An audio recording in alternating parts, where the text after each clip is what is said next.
Yo, what is up, everybody? It is the Here and There. I am back with another video, which is not a podcast episode. I'm back and excited to announce that I will be uploading one of these types of videos every single week going forward, as well as sometimes a podcast episode. Hopefully, I can get to the podcast to a point where I'm uploading one episode of that every week as well. So I got 2 videos at least coming out every week. That's my plans going forward. So that's one announcement I just want to give you guys real quick before I start this video. The other one is that at the time of this recording, Monday, it is the September 15th. On the 16th, tomorrow, I'll be recording a new episode of the podcast with a new guest that is in a new field. And it's going to be a special episode because it's not like anybody I've ever interviewed yet. So stay tuned to that. That will be up by the end of this week. But without further ado, let's get into this video. So I'm road tripping to Florida, to spend some time with my family from Texas. So it was about a 17-hour drive. And I was thinking about a lot of things on that drive. I was, listening to a bunch of different albums, some new albums that I'd never heard before, trying to get into some new stuff, see what's new in the R&B and the hip-hop space, as well as listening to some of my favorite albums that I've ever heard.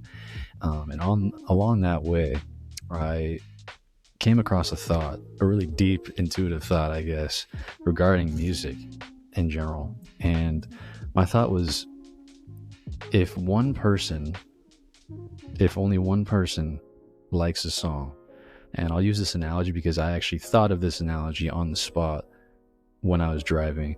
If 1 million people listen to a certain song, if one song is placed in the headphones of 1 million people, they all sit down in a line, let's just say, and you go down one by one, and 999,999 people listen to that song, they say, I don't like that song. I don't like how it sounds. But then the 1 millionth person gets played the song and they say, I like this song. What does that mean? It means that the song is good. It's a good song. And I get it. I know you're hearing this and you might be a little confused, or you're saying to yourself, that is wild, Brax. That is so counterintuitive. But I'm going to break down exactly why I say this and why I'm a firm believer in this. So yeah, I just want to talk about this because somebody asked me the other day, they were like, Braxton, what makes a song good and what doesn't make a song good? Like, how do you determine that? I've always lived by an opinion with music, and I feel very strongly about this, of music being personal and not being universal.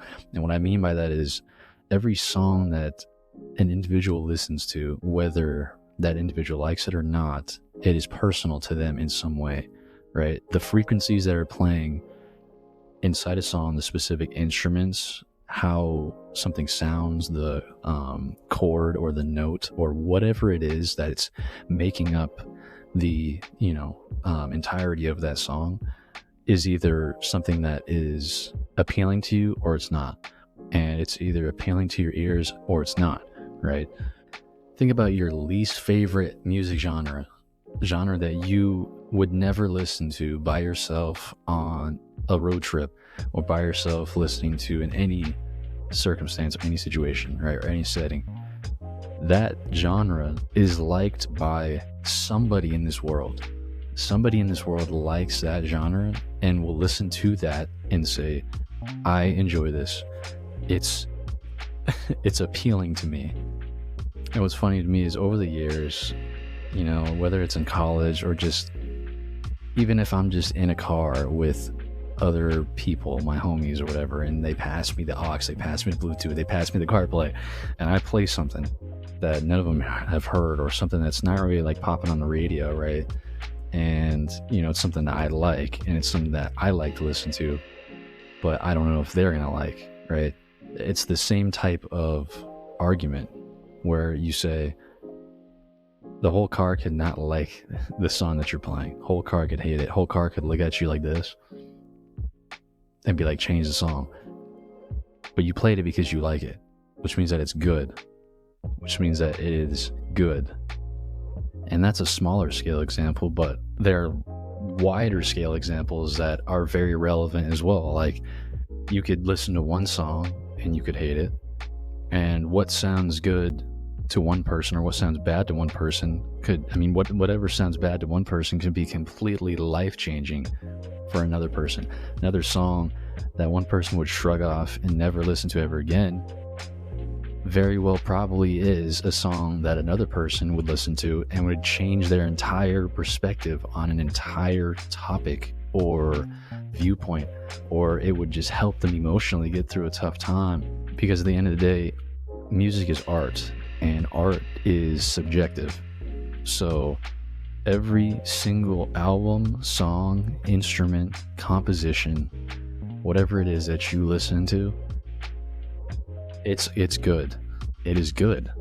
In somebody's eyes, it is good, which means that it's not bad, and which means that all music is good in some way, and there is no such thing as music that comes out that is bad.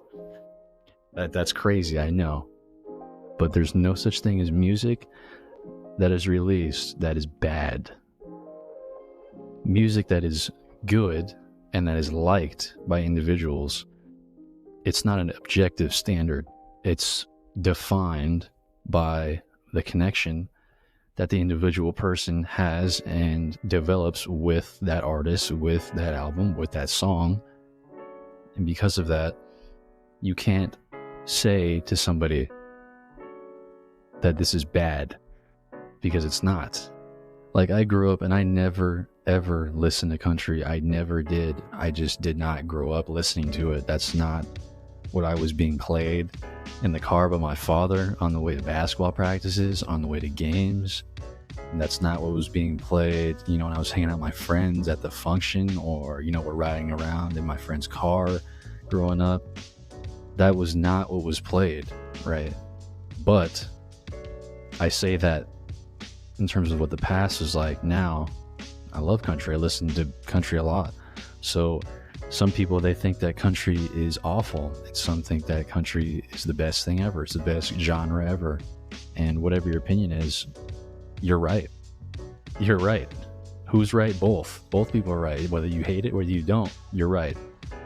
And you also got to think about streams. You got to think about plays, right? Because the difference is, well, numbers and impact are huge, right? Because of the fact that, a song could have 1 million plays on Spotify, but half of the people that have listened to it won't even remember, hearing it. It's just background noise to them, right? I'm just saying hypothetically.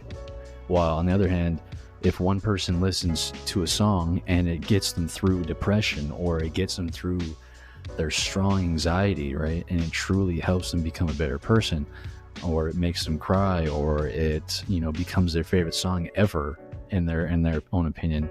That's a way deeper impact, right, than just the numbers. Which is why I asked the question, like, which is more powerful then? One real connection or 1 million empty ones? Jeez, that's a bar. That's a bar. Seriously, what is more real? And what is more impactful? What is more powerful? One real connection or 1 million empty ones? That's really what it comes down to. Think about the quality of a song or album compared to the popularity of a song or album. Because obviously popularity is driven by, trends, marketing, algorithms, different timing, stuff like that.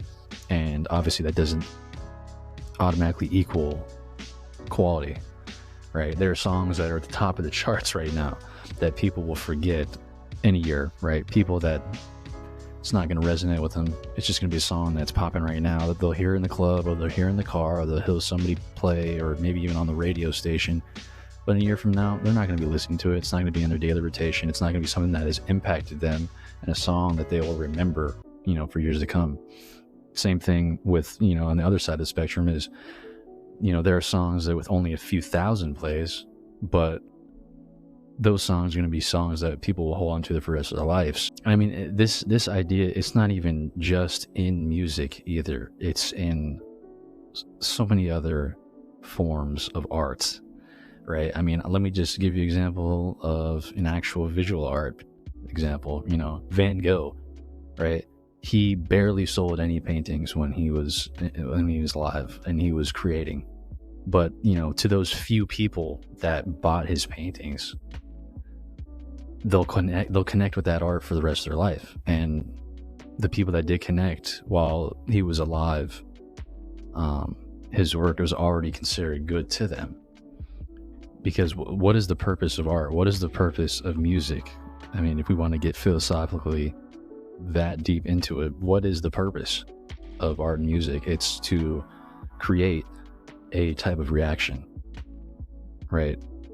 And if a song makes somebody feel something, you know, whether it's joy, sadness, like nostalgia, comfort, or anything else, you know, then it's already done its job. It's already achieved that goal of creating a reaction. Even if you dislike a song or something, and it creates a sense of anger or a sense of like dislike in you, that's still impact. But if one person, even if one person has genuine value from it, whether it's good value or value that I guess creates a bad feeling for you, whether it's anger or like a sense of dislike, it's still undeniable proof that it is good in a way. So yeah, honestly, I believe if only one person thinks that a song is good, one person in the entire world hypothetically thinks a song is good, and that's enough. That makes it a good song, because music is not about numbers. It's about the impact. It's about the connection. It's about what it does, what it makes that person feel. And even one connection is worth something. So I'm just curious, you know, what do you guys think about this?